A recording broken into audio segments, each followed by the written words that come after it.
তারা প্রসাদ দিতে গেছিলেন আর ওষুধ দিতে গেছিলেন। তার মানে বোঝাই যাচ্ছে যে শুধুমাত্র দুষ্কৃতকারী বা র্যাডিক্যাল ফোর্সের হাতে নয়, আজকে যারা বাংলাদেশকে প্রশাসনের দায়িত্ব নিয়েছেন রাষ্ট্রপতি মহোদয়ের কাছ থেকে, আর্মি সৌজন্য, বাংলাদেশ আর্মি সৌজন্য, তারা এটাতে ইনভলভ। যখন রাষ্ট্র ক্ষমতা সরাসরি ধর্মীয়ভাবে সংখ্যালঘুদেরকে খতম করতে চায়, তাহলে কার হস্তক্ষেপ করা উচিত? জাতিসংঘের। এটা আমার ব্যক্তিগত মত।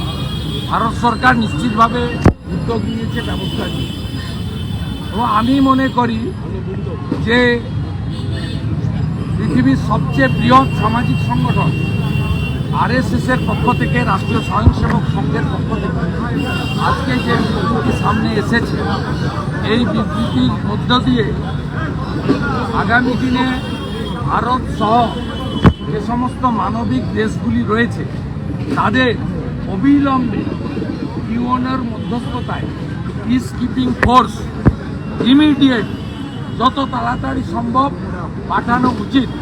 নইলে নোয়াখালীর মতো, দ্য গ্রেট ক্যালকাটা কিলিংয়ের মতো হিন্দু নরসংহার হবে। ৭১-এর 22% আজ 7%-এ নেমে গেছে।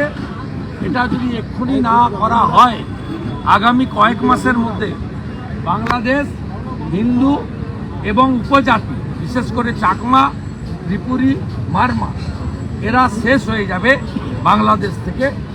এবং এজন্যই আমরা যারা ভুক্তভোগী, প্রত্যেকের বাড়িতে ভুক্তভোগী, আমি নিজে ভুক্তভোগী, আমার মা বরিশাল থেকে এক কাপড়ে এসেছেন, এনারা সবাই ভুক্তভোগী।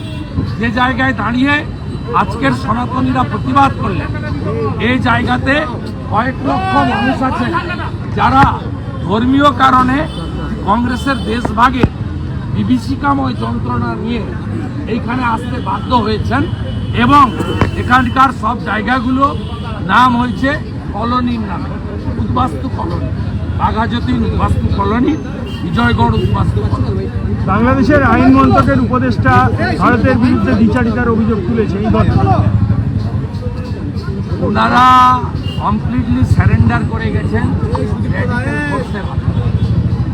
ওরা ওখানে সুস্থভাবে তথাকথিত বেআইনি প্রশাসন চালানোর জন্য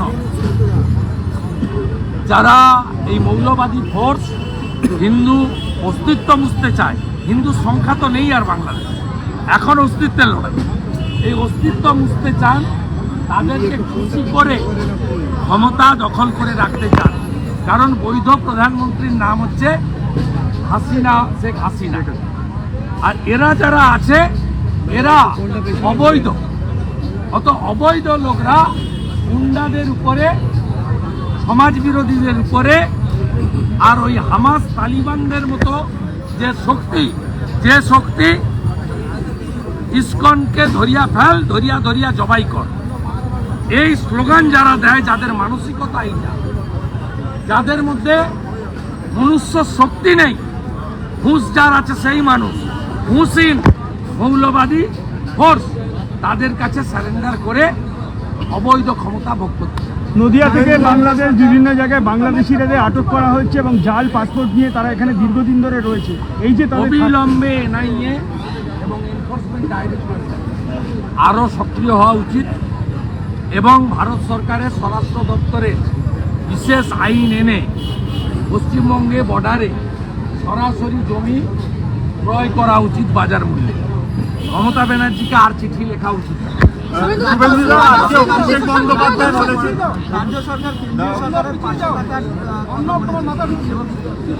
রাজ্য সরকার মানে তৃণমূল কংগ্রেস, তারা যখন বাংলাদেশে তথাকথিত ছাত্র জনতার নামে ঢাকাতে অবরোধ হয়েছিল, আমরা গুলি চালানোকে সমর্থন করি, তখন বাংলাদেশে হাসিনা ওয়াজেদের প্রশাসন গুলি চালিয়েছিল। সেই সময় মমতা ব্যানার্জি প্রকাশ্যে বলেছিলেন, তখন তার পররাষ্ট্র নীতির কথা, তিনি একটা রাজ্যের মুখ্যমন্ত্রী, বৈদেশিক বিষয়ে কথা বলার অধিকার তার নেই, সে জ্ঞান সেদিন তার ছিল না। সেদিন তিনি বলেছিলেন যে যারা বাংলাদেশের সরকারের দ্বারা আক্রান্ত হচ্ছে তারা এখানে এলে আমি শেল্টার দেব। আজকে যখন হিন্দুরা আক্রান্ত হচ্ছে, হিন্দু মন্দির ভাঙছে, তখন মমতা ব্যানার্জি বলছে যে এটা ভারত সরকারের বিষয়, আমার বিষয় নয়, আমরা দেশের সরকারের সঙ্গে আছি।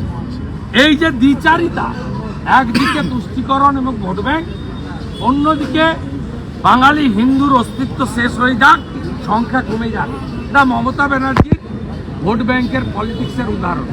অন্যদিকে তার ক্ষমতা আছে, উনার মন্ত্রী সিদ্দিকুল্লাহ চৌধুরী গত পরশুদিন জামায়াত উলেমা হিন্দের সভায় তিনি নেমে সাংবাদিকদের বলেছেন যে বাবরি মসজিদ ধ্বংসের সময় বা ভাঙার সময় নরেন্দ্র মোদীজি নাকি বলেছিলেন, আমি তো শুনিনি কখনো বলেছেন বলে, যে এটা আমাদের দেশের আভ্যন্তরীণ বিষয়। আজকে মোহাম্মদ ইউনুস বলছেন আমাদের এটা বাঙালি হিন্দু নিধনের সময়, মন্দির ভাঙার সময় আমাদের আভ্যন্তরীণ বিষয়। সরাসরি রাজ্যের একজন মন্ত্রী বাংলাদেশের মোহাম্মদ ইউনুস সরকারকে সমর্থন করছে হিন্দু এবং মন্দির ভাঙার জন্য, সরাসরি অন রেকর্ড, আমার কথা নয়, সিদ্দিকুল্লাহ সাহেবের কথা। এবং অ্যাসেম্বলির ফ্লোরে দাঁড়িয়ে গত পরশুদিন তিনি বলছেন আপনাদের মানে কারা, মানে হিন্দুরা, হাম দো হামারা দো, আমাদের মানে উনার হাম দো হামারা চার। মমতা ব্যানার্জির যদি সাহস ক্ষমতা থাকে, যদি প্রকৃত সেকুলার বলে নিজেকে মনে করেন, আপনাকে হিন্দু মনে করতে হবে না, হিন্দুরা আপনার সঙ্গে নেই, মেজর হিন্দু আপনার বিরুদ্ধে। আপনি যদি তথাকথিত ধর্মনিরপেক্ষতা বলে থাকেন, তাহলে সিদ্দিকুল্লাহ চৌধুরীকে বহিষ্কার করুন মন্ত্রিসভা থেকে, তাহলেই বুঝবো যে আপনার কথা এবং কাজের মধ্যে মিল আছে। যখন বন্দ্যোপাধ্যায় বলছেন যে কেন্দ্রে বিজেপির সরকার, বিজেপি এখানে আন্দোলন করছে, দিল্লিতে কি আন্দোলন করতে পারে? কারণ যেহেতু সীমান্ত বিষয় কেন্দ্র সরকারের বিষয়।